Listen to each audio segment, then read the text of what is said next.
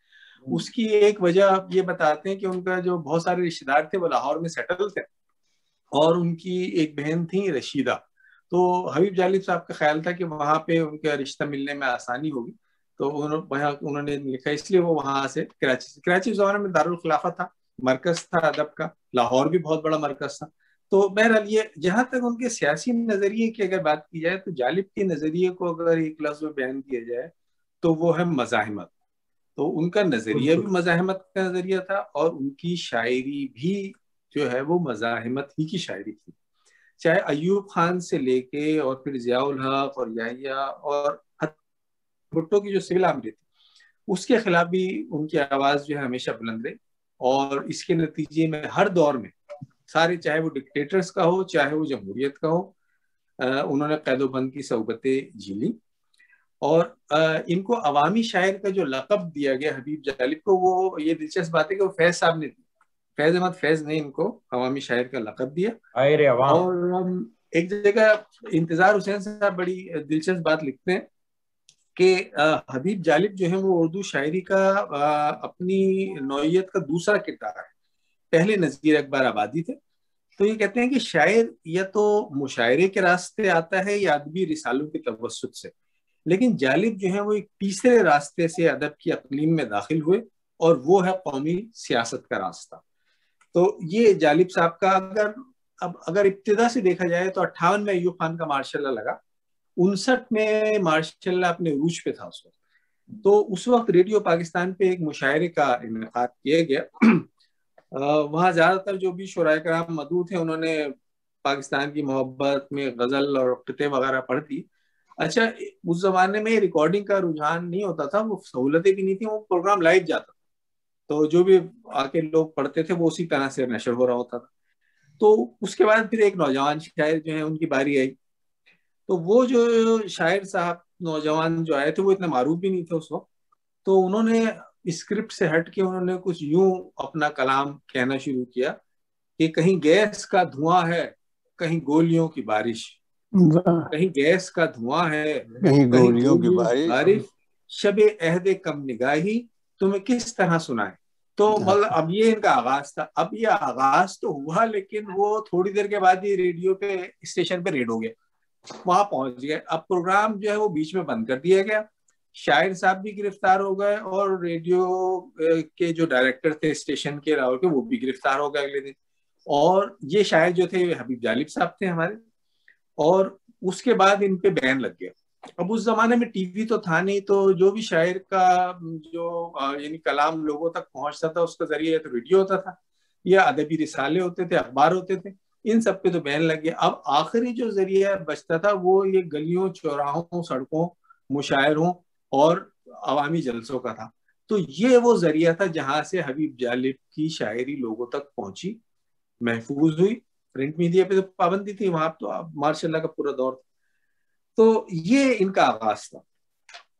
لیکن یہ تھا کہ وہ رکے نہیں, وہ اس بات سے جو ہے وہ کسی بھی بین سے وہ رکے نہیں, بلکہ ان کی 1964 میں جب ایوب خان نے 1962 میں اپنا جو دستور نافذ کیا, اس پر انہوں نے ایک بڑی مشہور نظم کی دستور, وہ 1962 سے آج 60 سال ہو گئے, ابھی تک زبان زد خاص و عام ہے. اور صرف پاکستان میں نہیں, وہ انڈیا میں بھی اتنی مقبول ہے. اگر آپ لوگوں کو یاد ہو 2 سال پہلے جواہر لال نہرو یونیورسٹی کے طالب علموں نے بڑا زبردست احتجاج کیا تھا حکومت کے خلاف, اور وہاں جلسوں میں سوشل میڈیا پہ جو نظم سب سے زیادہ مقبول ہوئی, جسے ملینز آف ویورز نے دیکھا, وہ ان کی یہی حبیب جالب صاحب کی نظم تھی دستور. وہ میں تھوڑی سی آپ کو سناتا ہوں.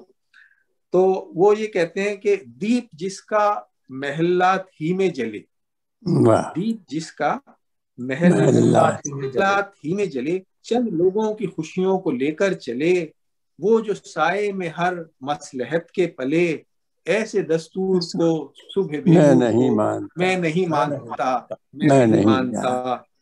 میں بھی خائف نہیں تختہ دار سے, میں بھی منصور ہوں قید اغیار سے, کیوں ڈراتے ہو زندہ کی دیوار سے, ظلم کی بات کو جہل کی رات کو, میں نہیں مانتا میں نہیں مانتا. تو یہ اس طرح کی ان کی جو مزاحمتی شاعری تھی.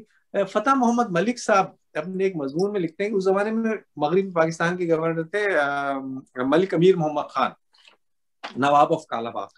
وہ بڑے جابر اور عامرانہ مزاج کے مالک تھے اور بڑی خونخوار شخصیت تھی ان کی, لیکن اپنی تمام تر جاگیردانہ رعونت اور خونخواری کے باوجود وہ جالب کی آواز کو نہیں دبا سکے اور ان کو خاموش کرنے میں ناکام رہے. تو وہ اپنے خود ہی اپنے الفاظ میں اپنی ناکامی کا اعتراف کچھ اس طرح کرتے ہیں کہ میں اپنے دور حکومت میں صرف ایک شخص سے عاجز آیا اور وہ تھا حبیب جالب. میں اس کا کچھ بھی نہیں بگاڑ سکا.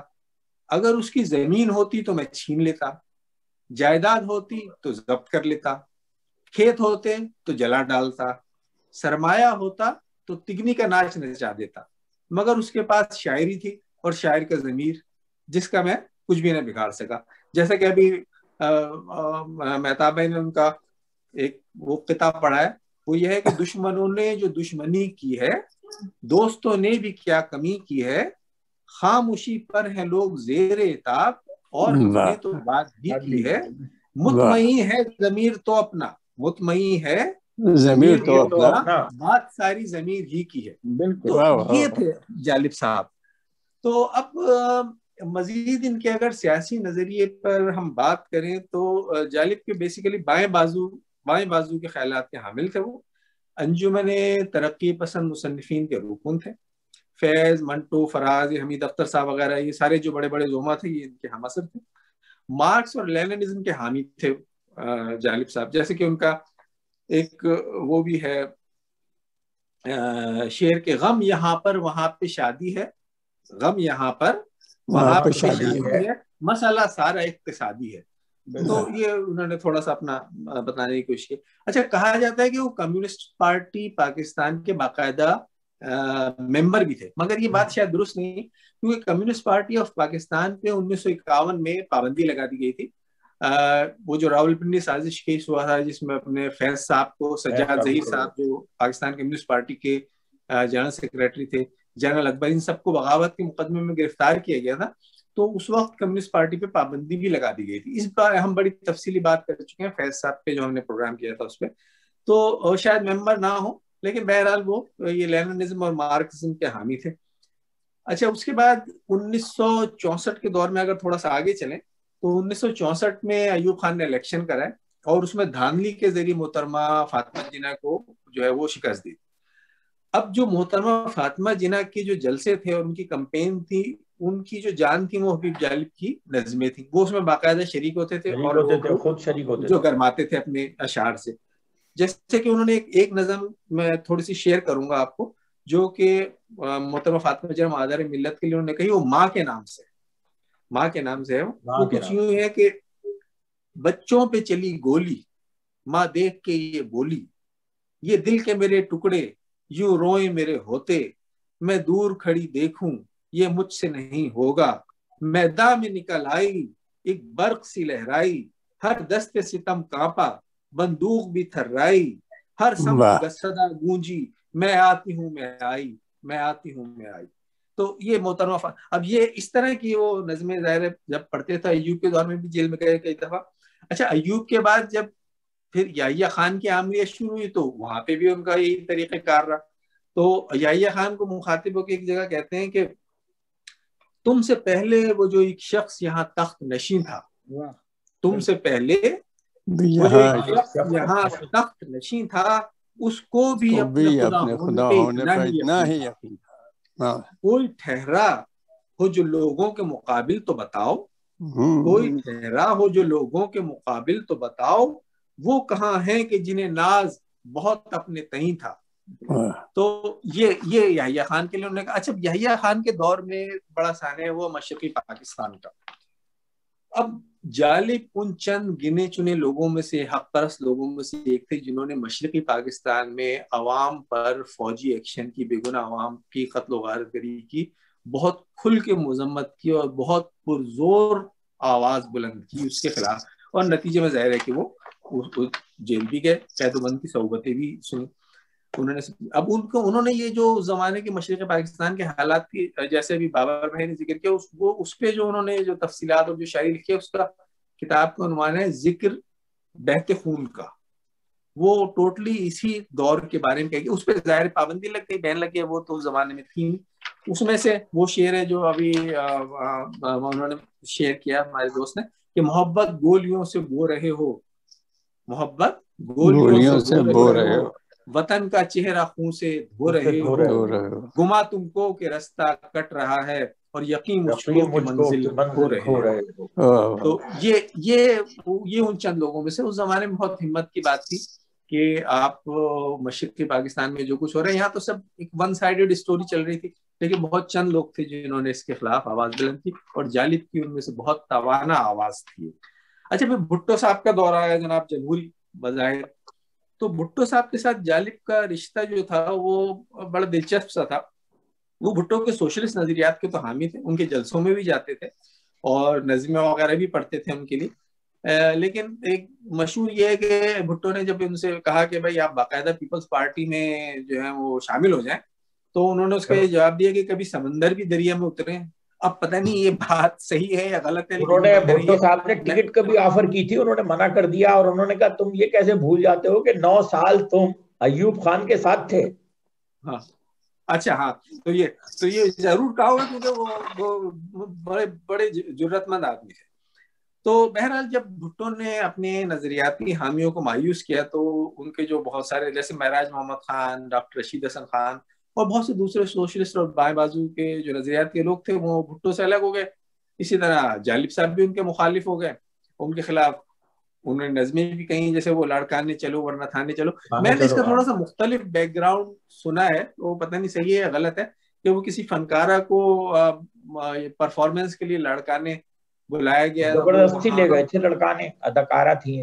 ہاں اسی کے تناظر میں ہے، یہ رقص زنجیر پہن کر بھی کیا جاتا ہے.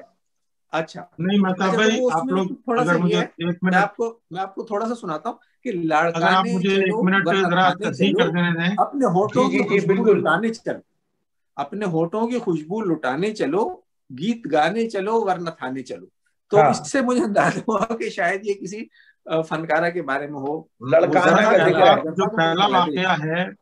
جو پہلا واقعہ ہے وہ اداکارہ نیلو کے متعلق ہے، جنہیں کہ امیر محمد خان صاحب نے طلب کیا تھا اور وہ جانا نہیں چاہتی تھی، لیکن پھر انہیں اٹھا لیا گیا اور ان کو جو تھا زبردستی وہاں لے جا کر رقص کرایا گیا، جس پر معذرت کے ساتھ جالب صاحب نے ایک نظم کہی تھی. وہ نظم بعد میں تھوڑا سا ماڈیفائی ہو کے ریاض شاہد صاحب نے اپنی فلم کے لیے اڈاپٹ کی، رقص زنجیر پہن کر بھی کیا جاتا ہے. جب بھٹو صاحب کا زمانہ آیا تو چونکہ یہ ہمارے یہاں جو فیوڈلزم ہے اس کی ایک کنٹینیویشن ہے، تو یہ کیسے ہو سکتا تھا کہ دوسرے فیوڈل پیچھے رہتے، تو ان کے دور میں اداکارہ ممتاز کو اٹھایا تھی وہ، اور جب ممتاز کو اور ان کو اچھا اتفاق کی بات کہ دونوں دفعہ جن کی خدمت میں پیش کیا جانا تھا وہ شاہ ایران صاحب تھے. تو جب جب ممتاز صاحبہ کا واقعہ کراچی میں طارق عزیز ایک اسٹوڈیو میں بیٹھے تھے، وہاں یہ خبر پہنچی تو طارق عزیز نے کہا کہ اگر جالب صاحب آج ہوتے یہاں ہوتے کراچی میں تو وہ اس پہ ضرور کچھ اور لکھتے. تو یہ خبر جو تھا یہ جالب صاحب کو لاہور میں ملی. انہوں نے کہا میرا وہاں ہونا ضروری نہیں ہے، میں اس پہ لکھ دیتا ہوں. اور پھر انہوں نے لاڑکانے چلو ورنہ تھانے چلو، کیونکہ دو الگ الگ انسیڈنسز ہیں، ان کو تصحیح کر دی. نہیں یہ بہت اچھا طاہر بھائی، آپ نے بہت اچھے یہ کلیئر کر دیا. اچھا اب بھٹو صاحب کا ٹائم گزرا تو اب وہ تاریخ اور سیاہ ترین دور شروع ہوا جنرل ضیاء کا. اب جنرل ضیاء کے دور میں 3 دفعہ جو ہے وہ جالب صاحب گرفتار ہو کر جیل بھیجے گئے.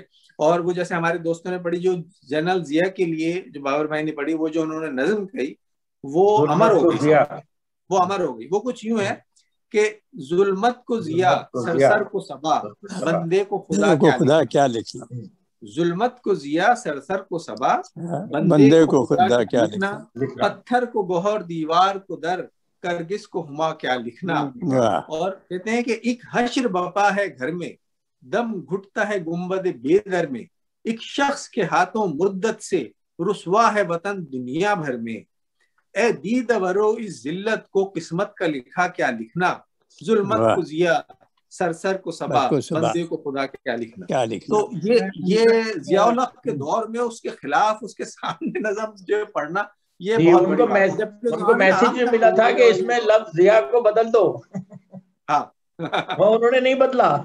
ہاں وہ چل جائے گا. چودھری ظہور الہی صاحب یہ میسج لے کر آئے تھے کہ اگر آپ صرف اس میں سے ضیاء کے لفظ کو نکال دیں تو آپ کو جیل سے رہائی دے دی جائے گی. اچھا لیکن انہوں نے اس کو تبدیل کرنا مناسب نہیں سمجھا، منع کر دیا انہوں نے. صحیح بات. تو وہ یہ ان کی شخصیت تھی، ان کی شاعری. اچھا بے نظیر نے جب اپنی جدوجہد شروع کی ضیاء الحق کے خلاف تو اس کے لیے جو انہوں نے نظم کہی وہ بھی جسے کہتے ہیں کہ یعنی لافانی قسم کی ہو گئی کہ وہ ڈرتے ہیں بندوقوں والے ایک نہتی لڑکی سے. ڈرتے ہیں بندوقوں والے ایک نہتی لڑکی سے. پھیلے ہیں ہمت کے اجالے ایک نہتی لڑکی سے. ڈرے ہوئے ہیں مرے ہوئے ہیں لرزیدہ ہیں. ڈرے ہوئے ہیں مرے ہوئے ہیں لرزیدہ ہیں. ملا تاجر جنرل جیالے ایک نہتی لڑکی سے. یہ بے نظیر کے دور میں. اچھا یہ ان کی پوری ایک تاریخ اور پوری ایک جسے کہتے ہیں کنسسٹنسی ہسٹری کی رہی ہے. پوری زندگی انہوں نے یہ آمریت کے خلاف مزاحمت میں اور یعنی لڑتے میں گزار دی. 1991 میں شیکھر گپتا کو ایک انٹرویو میں انہوں نے بتایا کہ کس طرح ہر حکمران کے دور میں ان پہ یعنی قید و بند بھی ہوئے، ظلم و تشدد بھی ہو، باقاعدہ ٹارچر کیا گیا. اور جالب کا کہنا تھا کہ میری پیٹھ پر جنرل ایوب سے لے کے یحییٰ اور ضیاء الحق تک ہر عامر کے دور کے کوڑوں کے نشان موجود ہیں. یہ جالب صاحب کا کہنا تھا. تو یعنی جو جالب صاحب تھے وہ یہ کیفے میں بیٹھنے والے اور یہ مشاعروں میں پڑھنے والے انقلابی شاعر نہیں تھے، بلکہ وہ جد و جہد پہ یقین رکھتے تھے، عملی جد و جہد کی بھی. سڑکوں پہ انہوں نے لاٹھیاں کھائیں، قید و بند سہا، تشدد سہا، اور اسی طرح لڑتے جھگڑتے وہ 1993 میں یعنی وہ اس دنیا سے رخصت ہو گئے. اور جالب کے اپنی الفاظ میں کہ میرے ہاتھ میں قلم ہے میرے ذہن میں اجالا. میرے ہاتھ میں قلم ہے میرے ذہن میں اجالا. مجھے کیا دبا سکے گا کوئی ظلمتوں کا پالا. مجھے فکر امن عالم تجھے اپنی ذات کا غم. مجھے فکر امن عالم تجھے اپنی ذات کا غم. میں طلوع ہو رہا ہوں تو غروب ہونے والا. یہ جناب جالب صاحب کا نظریہ تھا، یہ ان کی مزاحمت تھی اور یہ ان کی زندگی پوری اس نظریے اور اس سیاست کی اور اس شاعری کی اس کی جو ہے عکاسی کرتی ہے. بہت شکریہ جناب صاحب. جی بہت شکریہ مبشر بھائی. تو آپ نے جو بتایا بے نظیر کے لیے انہوں نے نظم پڑھی، لیکن جب وہ بے نظیر سے مایوس ہوئے تو پھر انہوں نے کہا ہر بلاول ہے قوم کا مخروز، پاؤں ننگے ہیں بے نظیروں کے. پھر وہ بے نظیر، کیونکہ جو اصولی طور پر جو شاعر ہوتا ہے یا کوئی بھی انٹلیکٹ ہوتا ہے وہ اپنے نظریے سے وفادار ہوتا ہے، وہ شخصیت سے وفادار نہیں ہوتا. بالکل بالکل، وہ اپنے نظریے سے وفادار ہوتا ہے. ہمارے ہاں جو گنگا بہ رہی ہے وہ الٹی بہ رہی ہے. ہمارے یہاں نظریہ مر چکا ہے. لوگ بت پرست ہیں، لوگ لیڈر پرست ہیں، لوگ شخصیت پرست ہیں. انہیں ان کے نزدیک ان کا لیڈر جو ہے وہ کچھ بھی کہہ رہا ہے وہی شخصیت. سوری آپ کی بات کاٹ رہا ہوں مہتاب بھائی، شخصیت پرستی کا تو جو آغاز ہو وہ ہمیں منزل نہیں، رہنما چاہیے. ارے وہ تو بہت بعد میں ہوا، ہم کو اگر پہلے سے بھی وہ پہنچتا یہاں تک پہنچ گیا. ہاں وہ تو پھر وہ یہ تو اس کی معراج ہو گئی نا. لیکن وہ آغاز نہیں تھا، وہ آغاز نہیں تھا، وہ معراج تھی، آغاز نہیں تھا، لیکن عروج تھا، وہ عروج تھا، اس کا عروج تھا کہ وہ وہاں پہنچ گئے ہیں. اور آج بھی کسی سے عقل کی دلیل کی بات کرو، جالب کے شعر تو وہ پڑھے گا، لیکن اس کو اپنا جو لیڈر ہے وہ ایک بالکل معصوم کی طرح ہے، کسی جیسے کہ وہ مذہبی آدمی ہے وہ، اور اس کے اندر کوئی عیب نہیں ہے. جس طرح وہ یو ٹرن لے لے یا کوئی بھی ٹرن لے لے، لیفٹ رائٹ یا جھوٹ بول دے، وہ اس سے ہاتھ ملا لے، وہ اس سے ہاتھ ملا لے، وہ اس کو جوائن کر لے، وہ اس کی طرف. لیکن جالب وہ شخصیت ہے جس شاعر عوام کہ وہ صرف اور صرف اپنے نظریے کے ساتھ جڑا رہا. اقتدار میں آنے والوں لوگوں نے اسے وزارت کی، ٹکٹ کی، ایوان کی، سب کچھ اس کو جو ہے آفر کی، لیکن وہ ہمیشہ جو ہے اس نے اس سے انکار کیا. بہرحال جالب کہتا ہے سر میں ایک بات کہہ دوں، وہ یہ ہے کہ نعرہ جو ہے نا وہ اب نعرہ تو نہیں ہے، لیکن لوگوں کی جو آئیڈیالوجی ہے نا وہ یہ نہیں ہے کہ ہم کو منزل نہیں رہنما چاہیے، وہ کہتے ہیں ہم کو منزل نہیں ایک رہزن چاہیے. وہ تو ہوتا ہی نہیں ہے نا، دل لگا رہتا ہے قوم کا. اصل مسئلے میں کہوں گا کہ ہم جو برصغیر پاک و ہند کے رہنے والے ہیں وہ اس دور کے ہی نہیں، اس سے پرانے بھی اگر ہم چیزوں کو دیکھیں کہ جیسے کہ اور ہماری تحریک پاکستان کی جتنی شخصیات ہیں ان کو جتنا معتبر بنا دیا گیا ہے اس کو ہم نے کبھی سمجھنے کی کوشش ہی نہیں کی. پیغمبر کے مقام بالکل آپ کی بات درست ہے. ہم کسی کے فلسفے کو اپنانے کی کوشش نہیں کرتے، ہم اس شخصیت کو اپنانے کی کوشش کرتے ہیں. یعنی اگر وہ جس راستے سے گزر رہا ہے ہم اسی راستے پر چلنے لگے. ہم کہیں بھائی تو نے وعدہ کیا تھا کہ ہم اس روٹ سے جائیں گے، یہ روٹ کیسے بدل لیا؟ نہیں، ایک امید اچھی چیز ہے، لیکن امید اور حماقت میں فرق رکھنا چاہیے. بے شک.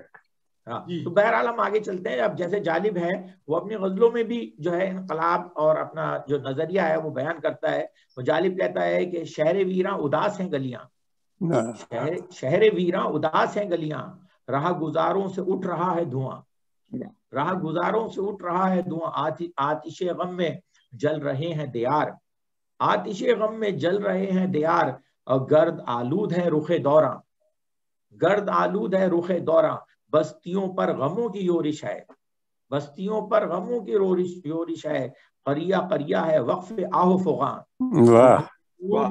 صبح بے نور شام بے مایا، صبح بے نور شام بے مایا، لٹ گئی دولت نگاہ کہاں.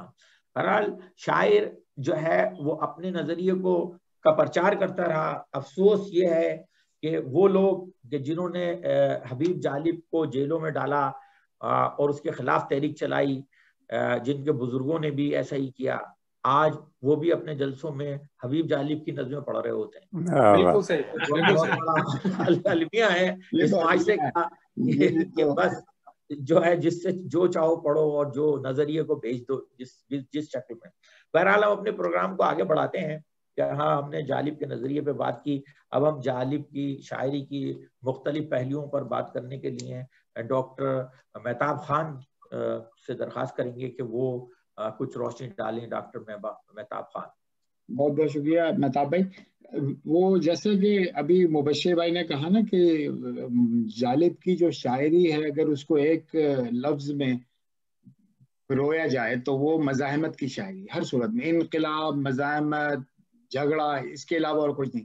اچھا جب میں اس بارے میں سوچنے لگا جالب کی جتنی بھی شاعری پڑھی تو سوائے انقلاب کے کچھ نہ ملا، تو میں نے اپنا ایک ٹاسک یہ نکالا تھا کہ ان کی کوئی ایسی شاعری جس میں کہ شاید انقلاب نہ ہو تو وہ ڈھونڈی جائے. تو اس میں سے کچھ چیزیں ہیں جو میں شیئر کرنا چاہوں گا کہ یہ اور بات تیری گلی میں نہ آئے ہم، اور بات تیری گلی میں نہ آئے ہم، لیکن یہ کیا کہ تیرا شہر تیرا چھوڑ جائیں ہم، مدت ہوئے کوئے بتاں کی طرف گئے، آوارگی سے دل کو کہاں تک بچائیں ہم، شاید بقید زیست یہ ساتھ نہ آ سکے، شاید بقید زیست یہ ساتھ نہ آ سکے، تم داستان شوق سنو اور سنائیں ہم۔ تو اسی طرح کی ان کی بہت مشکل مجھے ملا کہ یہ شاعری میں ڈھونڈ سکوں۔ وہ کہتے تھے کہ دل پر شوق کو پہلو میں دبائے رکھا، دل پر شوق کو پہلو میں دبائے رکھنا، تجھ سے اور بھی ہم نے تیرا پیار چھپائے رکھا، چھوڑ اس بات کو اے دوست کہ تجھ سے پہلے ہم نے کس کو خیالوں میں بسائے رکھا۔ اچھا، مزے کی بات یہ ہے کہ اگر ان کی آپ شاعری سنیں تو ایسا لگتا ہے جیسے مجھے مرثیے کا گمان ہوتا تھا جب بھی، جیسے وہ کہتے ہیں کہ ابھی بڑی اچھی طریقے سے آپ نے جیسے پڑھی، میں کوشش کروں گا کہ اس انداز میں پڑھ سکوں۔ تو وہ کہتے تھے کہ، اور بس یہیں پھر اختتام بھی چاہوں گا، کہ وہ کہتے تھے کہ دیپ جس کا محلہ تھی میں جلے، جب لوگوں کی خوشیوں کو لے کر چلے، وہ جو سائے میں ہر مصلحت کے پلے، دستور کو بے نور کو میں نہیں مانتا، میں نہیں جانتا۔ یہ جالب صاحب کا انداز ہے سر؟ جی بالکل، جالب صاحب ایسے پڑھتے تھے، میں نے سنے ان کے بہت مشاعرے۔ سوری آپ کی بات کاٹ رہا ہوں میں طاف خان بھائی، یہ جو جالب جو لہکر اور یہ ترنم کے ساتھ جو اپنی شاعری کرتے تھے جو بہت مقبول ہے عوام میں، اس کا بھی پس منظر ہے کہ جیسا کہ ہم نے کہا کہ وہ بہت ہی غریب گھرانے سے تعلق رکھتے تھے، تو بچپن میں جب وہ ہوشیار پور میں تھے تو ان کی نانی جو ہے وہ گھر میں پراندے اور ہزار بند بناتی تھی، اور غالب بچپن میں جالب جو ہے وہ ان کو لے کے گلیوں میں فروخت کیا کرتے تھے، اور باقاعدہ آواز لگا کر، اس کے علاوہ وہ چھوٹی چھوٹی تھیلیوں میں مسالے والے چھولے، اور اس کو وہ بیرکس، فوجی بیرکس میں لے جا کے جالب وہاں پہ آواز لگا کے لہک کے آواز لگا کے سیل کیا کرتے۔ یہ ان کا بچپن اور یہ ان کی زندگی، تو وہ کہتے ہیں کہ یہی پس منظر تھا جس کی وجہ سے ان کی شاعری میں یہ ترنم اور جو انداز انہوں نے اپنایا وہ وہاں سے چلا آ رہا ہے۔ اچھا، وہ جو ابھی آپ نے یہ دستور، ابھی اس کے 2 بند آپ نے ابھی سنائے بھی تھے شروع میں، تو میں نے کہا اس کو بغیر اس کو پورا نہ کیا جائے تو میرے خیال میں بڑا اس کے ساتھ وہ ہوگا۔ وہ کہتے تھے اگلے اس میں کہ پھول شاخوں پہ کھلنے لگے تم کہو، پھول شاخوں پہ کھلنے لگے تم کہو، جام رندوں کو ملنے لگے تم کہو، چاک سینوں کے سلنے لگے تم کہو، اس کھلے جھوٹ کو ذہن کی لوٹ کو میں نہیں مانتا، میں نہیں جانتا، اور تم نے لوٹا ہے صدیوں ہمارا سکون، تم نے لوٹا ہے صدیوں ہمارا سکون، اب نہ ہم پر چلے گا تمہارا فسوں، چارہ گر درد مندوں کے بنتے ہو کیوں، تم نہیں چارہ گر کوئی مانے مگر میں نہیں مانتا، تم نہیں چارہ گر کوئی مانے مگر میں نہیں مانتا، میں نہیں جانتا۔ بہت بہت شکریہ مہتاب بھائی۔ یہ ڈاکٹر مہتاب خان جو ہے وہ جالب کی شاعری پر روشنی ڈال رہے تھے۔ اب میں جناب علی اختر جعفری صاحب سے درخواست کروں گا کہ وہ حبیب جالب کے بارے میں کچھ سیر حاصل گفتگو کریں اور پروگرام کو آگے بڑھائیں۔ ان کے دوسرے جو صحافت کے رخ ہیں، میرے خیال میں وہ کسی صحافی اخبار سے بھی وابستہ ہوئے تھے، تو جناب علی اختر جعفری صاحب سے درخواست۔ شکریہ صاحب، بہت بہت شکریہ، آپ نے مجھے موقع دیا۔ حبیب جالب صاحب اپنے دور میں صحافیوں کے کردار گویا ایسا ہی تھا جیسا کہ معاشرے کی گراوٹ اس دور میں تھی اور اب ترقی کر کے زمین سے آسمان ہو گئی ہے۔ ان کو صحافیوں سے اور اخبارات سے ہمیشہ گلا رہتا تھا کہ وہ ان کی آواز کو لوگوں تک نہیں پہنچاتے، مگر اخبارات اس دور میں بھی حکمرانوں کی کاسلیسی میں لگے رہتے تھے، اور وہ بھلا ماشاء اللہ کے ادوار میں ایسے دستور کو میں نہیں مانتا، میں نہیں مانتا، میں نہیں مانتا یا تم سے پہلے بھی جو شخص تخت نشین تھا اس کو بھی اپنے ہونے پہ اتنا ہی یقین تھا، یا ظلمت کو ضیا سر کو صبا بندے کو خدا کیا کہنا، اور انہیں شائع کر کے اپنے پاؤں پہ کیا بلکہ سر پہ کلاڑی مارنا تھا، کیونکہ حکومت کی طرف سے جو پابندیاں تھیں اور سینسر تھا، اور سب سے بڑا ہتھیار جو تھا اشتہار، وہ اخبارات اس سے محروم ہو جاتے تھے۔ چنانچہ ان اخبارات کو بکاؤ مال کہہ کے مخاطب کرتے تھے اور باقاعدہ ان کے دفاتر میں جا کے ان کو لعن طعن کرتے تھے۔ اسی البتہ کچھ پیپرز کے جو اخبارات تھے، جو اس میں فیض صاحب کا امروز اور سبتی حسن صاحب کا ہفتہ روزہ لیل النہار شامل تھا، وہ انہیں جگہ مل جاتی تھی، مگر بعد میں نیشنل پریس سروس کے ذریعے انہیں بھی حکومت کی تحویل میں لے لیا گیا۔ اس طریقے سے حبیب جالب صاحب جو تھے وہ اخبارات سے بالکل محروم ہو کر رہ گئے، اور ان کا سلسلہ مسلسل ختم ہو گیا۔ لہٰذا صرف کلام شاعر بزبان شاعر کے ذریعے ہی ان کا پیغام عوام تک پہنچتا تھا، اور ملک کے کونوں کونوں تک پہنچ چکا ہوتا تھا۔ اس کے بعد بھٹو صاحب جب برسدار آئے تو شروع میں جالب صاحب کو لگا کہ گوہر مقصود ہاتھ آ گیا، مگر جب ان کے خود ساختہ سوشلزم کی پول کھلی اور سول مارشل لگا تو مزدور رہنماؤں کے جیلوں میں ڈالا گیا، اور ڈاکٹر مبشر، شیخ رشید، جے رحیم اور 200 لوگوں کو زد و کوب کر کے نظر انداز کر دیا گیا۔ تو پھر جالب صاحب بھٹو صاحب سے بھی برگشتہ ہو گئے، اور ان کا بھی وہی سلسلہ ہوا، گویا تھانے چلو یا لڑکانے چلو۔ اور قصر ساحر سے یہ حکم صادر ہوا، لڑکانے چلو ورنہ تھانے چلو۔ اور یہ اس زمانے میں اس قدر مقبول ہوئی، اتنی مقبول ہوئی کہ بھٹو کے خلاف جو بھی تحریک چلتی تھی اس میں سب سے پہلے اسی کو پڑھا جاتا تھا۔ اس طرح ایک مرتبہ پھر انہوں نے اخبارات کو تنقید کا نشانہ بنایا، مگر کسی میں ہمت نہیں تھی کہ وہ ان کے انقلابی کلام کو اپنی جگہ دیتا۔ گو کہ جالب صاحب خود بھی جنگ اخبار کے ذریعے اس کوچائی خارزار میں آئے، مگر بعد میں انہوں نے خود حکمرانوں کی راہ میں کانٹے بچھانے شروع کر دیے، اور جیسے آولا پائی میں کون ان کا ساتھ دیتا۔ آج کے دور میں اور اپنے دور میں جو صحافی لفافے وصول کرتے تھے، آج انہوں نے بہت ترقی کی، اور آج وہ ذاتی حکمرانوں کے ذاتی باروں میں وقت گزارتے ہیں، یا فارم لیتے ہیں، یا فارم ہاؤس لیتے ہیں، اسلام آباد میں پلاٹ لیتے ہیں، اور اس کے بعد بھی آ جائیں تو کسنمی پرسد کے بھیا کیس تھی، کون پوچھتا ہے جالب جیسے کو۔ حبیب جالب کی شاعری میں ہر دور میں غاصبوں، لٹوروں، خائنوں کے خلاف ایک احتجاج ہے۔ جیسے انہوں نے بے نظیر کے بارے میں لکھا کہ ڈرتے ہیں بندوق والے ایک ننھی لڑکی ہے، اور یہی نظم انہوں نے بعد میں ملالہ یوسفزئی کے لیے بھی استعمال کی گئی۔ ان کا کلام جو تھا وہ ہر دور کے مظلوم اور پسے ہوئے لوگوں کے لیے ایک ترانے کا درجہ رکھتا تھا۔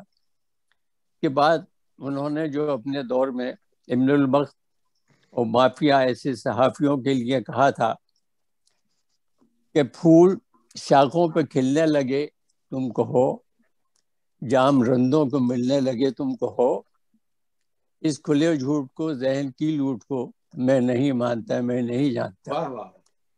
مگر وہ آج کے دور میں بھی کچھ یہی کہتے ہیں کہ انہوں نے کل صحافیوں کے لیے کہا تھا، وہ آج صحافیوں کے لیے ہیں۔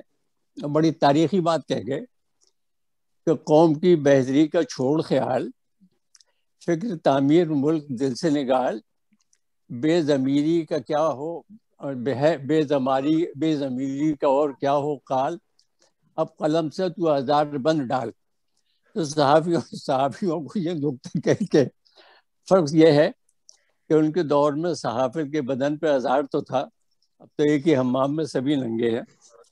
مگر حبیب جالب صاحب کا کلام اگر پاکستانی پریس میں، یہاں اخبارات میں شائع ہوا، تو آج آپ دیکھیے کہ آج کے دور میں وہ ساری دنیا میں گایا جا رہا ہے. اور دہلی میں شاہ باغ میں جو جلسے جس میں ہزاروں افراد تھے, اس میں رات دن جالب کا کلام پڑھا جاتا رہا. اور ہندوستان کے ہر بڑے اخبار کی شہ سرخیوں میں یہ کہا جاتا تھا کہ پاکستانی صحافی حبیب جالب کے بیان کو لوگوں نے ترانہ بنا لیا ہے. اور حالات یہ تھے کہ جب ہزاروں کے افراد دیکھو گے دیپ جس کا محلات میں جلے, چند لوگوں کی خوشیوں کو لے کر چلے, ایسے دستور کو صبح بے نور کو میں نہیں جانتا, میں نہیں جانتا. نہ صرف وہاں بلکہ آج جو کسانوں کے وہاں پہ ہو رہے ہیں دہلی میں, ہزاروں لوگ یہ پڑھ رہے ہیں, گا رہے ہیں. اور یہ بالکل اسی طریقے سے ہے جیسے کمیونسٹوں کا ایک ترانہ ہے انٹرنیشنل, اسی طریقے سے حبیب جالب کا کلام جو ہے وہ دنیا کے ہر مظلوم اور پسرے ہوئے لوگوں کے لیے ایک ترانہ بن کر رہ گیا ہے. اور آج صورتحال یہ ہے کہ ہندوستان کا اخبار ہندو ہو, امرت پتریکا ہو, ہندوستان ٹائمز ہو, بلکہ الجزیرہ, ان کی شہ سرخیاں جو ہیں ان میں حبیب جالب کا نام لکھا ہوا ہے. جو بہت خوش ہوتے کہ چلو کسی نے تو مجھے جگہ دی. بہت شکریہ, تھینک یو سر. بہت شکریہ. یہ جناب علی اختر جعفری صاحب جو ہے حبیب جالب کے صحافیوں کے ساتھ جو تعلق تھے اور جو شکایات تھیں ان کو بیان کر رہے تھے. حبیب جالب نے غزل کی اگر شاعری کی ہے, کی تو بہت غزل کی شاعری ہے, بڑی جاندار شاعری کی ہے, لیکن وہاں پر بھی جو ہے ان کا جو نظریہ ہے وہ غالب رہتا ہے. جن کی سر افلاک بڑی دھوم مچی ہے, جس کی سر افلاک بڑی دھوم مچی ہے, آشفتہ سری ہے میری آشفتہ سری ہے,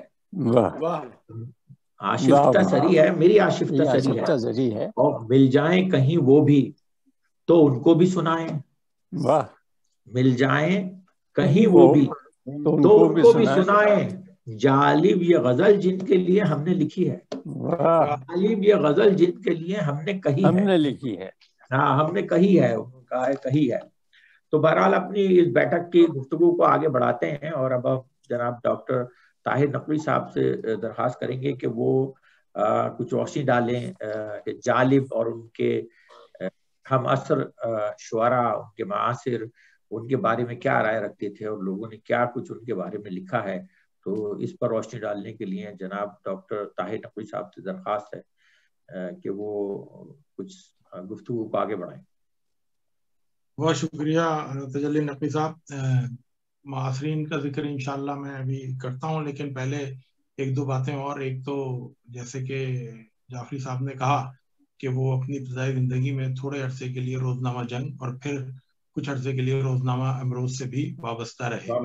ایک مشاعرے میں یہ جو تھا یہ پڑھنے گئے, اور وہاں پر انہوں نے جو نظم پڑھی تو وہ نظم جو تھی وہ جو وہاں پر خواص موجود تھے ان کو بہت پسند آئی, اور ان میں کوہ نور ٹیکسٹائل مل کے جو مالک تھے وہ بھی شامل تھے. تو انہوں نے جالب صاحب کو بلایا اور پوچھا بھائی آپ کیا کرتے ہیں؟ انہوں نے کہا جی میں تو یہی کرتا ہوں آج کل. کرنے لگے اچھا ملازمت تو ہے نہیں. انہوں نے کہا آپ ایسا کریں میرے پاس ملازم ہوتے ہیں. تو یہ باقاعدہ انہوں نے manual labour as a labour کام کیا کوہ نور ٹیکسٹائل مل میں. یہ اور بات ہے کہ پھر وہاں پر بھی جب انہوں نے مزدوروں کے حق میں نظمیں اور باتیں کرنا شروع کی تو پھر یہ اس وہاں سے جو تھا یہ فارغ کر دیا گیا. جس نظم ماں کی طرف مبشر صاحب نے اشارہ کیا ہے یہ نظم فاطمہ جناب صاحبہ کے لیے بھی ہو سکتی ہے. اور اس کا ایک اور تاریخی بیک گراؤنڈ یہ ہے کہ جس دن مشرقی پاکستان میں طلباء پر گولی چلائی گئی اس دن انہوں نے جو ہے یہ نظم لکھی تھی. یہ بھی ایک جو ہے یہ روایت ہے. تیسری بات یہ ہے کہ نظریاتی طور پر یہ صرف ایک پارٹی کے باقاعدہ ممبر بنے جو کہ عوامی نیشنل پارٹی یا نیشنل عوامی پارٹی تھی جناب. اس پہ کہ جو ہے اسی وجہ سے یہ حیدرآباد سازش کیس میں جو تھا یہ گرفتار بھی ہوئے. افراسیاب خٹک صاحب جو ہیں وہ ان کے ساتھ ایک ہی سیل میں ہوتے تھے, اور انہوں نے جو ہے وہ ایک پروگرام میں کچھ اپنی یادداشتیں جو ہیں وہ شیئر کی ہیں. یہ جب جیل پہنچے تو ان کو اس نے پہلے شہرت پہنچ چکی تھی کہ یہ جو ہے یہ نظمیں وغیرہ لکھ دیتے ہیں. تو جیلر نے ان سے کہا کہ جی میں جو ہے میں آپ کو کاغذ اور قلم نہیں دوں گا. تو انہوں نے کہا مجھے کاغذ اور قلم کی کوئی ضرورت نہیں ہے, مجھے اپنی شاعری کے لیے کسی کاغذ اور قلم کی ضرورت نہیں ہے. اس کے ساتھ ایک سپاہی کھڑا تھا. تو جالب صاحب نے کہا میں